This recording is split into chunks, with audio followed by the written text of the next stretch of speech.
নার্সের রহস্যময় মৃত্যুকে ঘিরে চাঞ্চল্য দুর্গাপুরের কাঁকসার গোপালপুরে। ঘটনাস্থলে কাঁকসা থানার পুলিশ সূত্রের খবর, বহুতল আবাসনের ছাদ থেকে পড়ে গিয়ে মৃত্যু কাঁকসার মলানদিঘির বেসরকারি মেডিকেল কলেজ হোস্টেলের ওই নার্সিং স্টাফের। আমি তো বলতে পারবো না, আমি তো ডিউটি গেছিলাম, জেনারেল ডিউটি দিয়ে এসে মানে ছুটাছুটি সবাই করছি, তখন দেখছি যে এরকম পড়ে গেছিল, তো এখন দিয়ে চলে এলাম ওখান থেকে।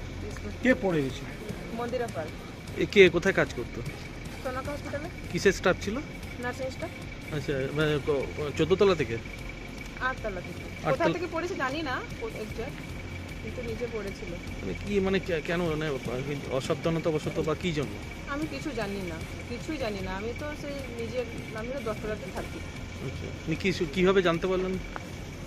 মানে ছুটাছুটি সবাই করছে, দিয়ে ফোন এরকম করছে যে কোথায় আছে, কি করছে, এরকম বলে হলো, তখন আমরা খোঁজাখুঁজি করলাম। কটার সময় ঘটনাটা ঘটেছিল? ঘটনাটা কিছু জানি না আমরা। কটার সময় হয়েছিল মোটামুটি, বা আপনারা জানতে পারলেন? 8টা সামথিং আমি জানতে পেরেছি। কোথায় থাকতেন উনি? আমি 10 তলাতে থাকি। না, ওনার বাড়ি কোথায়? বাড়ি হ্যাঁ, মন্দিরা পাল মানে এখানে কতলায় থাকতো? 8 তলা। 8 তলায় হোস্টেল নাকি এটা? হুম এটা সনকার হোস্টেল? হুম।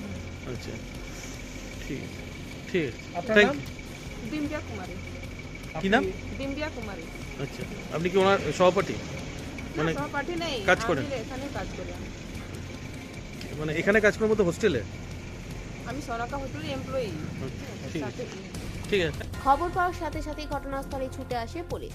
গোপালপুরের এই বহুতল আবাসন ওই বেসরকারি মেডিকেল কলেজের হোস্টেল ছিল। নার্সিং স্টাফের বাড়ি বাঁকুড়ার বিষ্ণুপুরে বলে জানা গেছে। পুলিশ গোটা এলাকা ঘিরে দিয়েছে। মৃত্যুর কারণ নিয়ে তদন্ত শুরু করেছে পুলিশ। কাঁকসার গোপালপুর থেকে অনুরাধা সেনগুপ্তের রিপোর্ট, খাঁটি খবর।